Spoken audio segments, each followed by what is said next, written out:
Naam, ni matumaini yangu kwamba unaendelea vyema mpenzi mtazamaji, na hujambo na karibu tuweze kuchambua taarifa zetu ndani ya Bambika Media 254 awamu hii.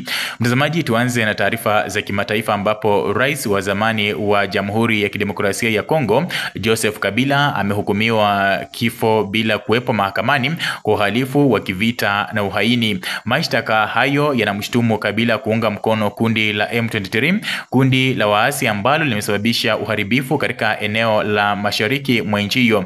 Kabila alitiwa hatiani siku ya Ijumaa na mahakama ya kijeshi kwa uhaini, uhalifu dhidi ya ubinadamu na uhalifu wa kivita, ikiwa ni pamoja na mauaji, unyanyasaji wa kingono, mateso na uwazi. Alikana mashtaka lakini hakufika mahakamani kujitetea.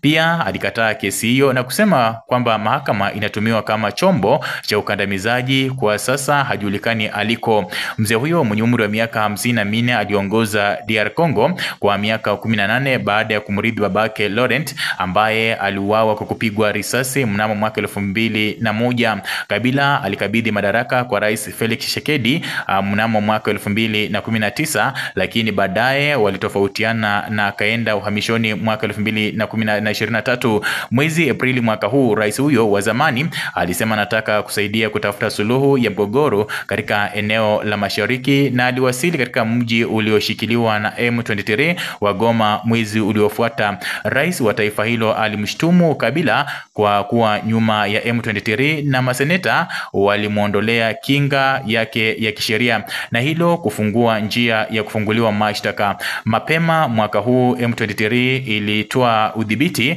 wa maeneo makubwa mashariki yenye utajiri wa madini, ikiwa ni pamoja na Goma, jiji la Bukavu na viwanja vya ndege. Umoja wa Mataifa na nchi kadhaa za magharibi zimeshtumu nchi hiyo jirani ya Rwanda kwa kuunga mkono M23 na kutuma maelfu ya watu kuweza kuvamia nchi hiyo. La msingi hakikisha kwamba umesubscribe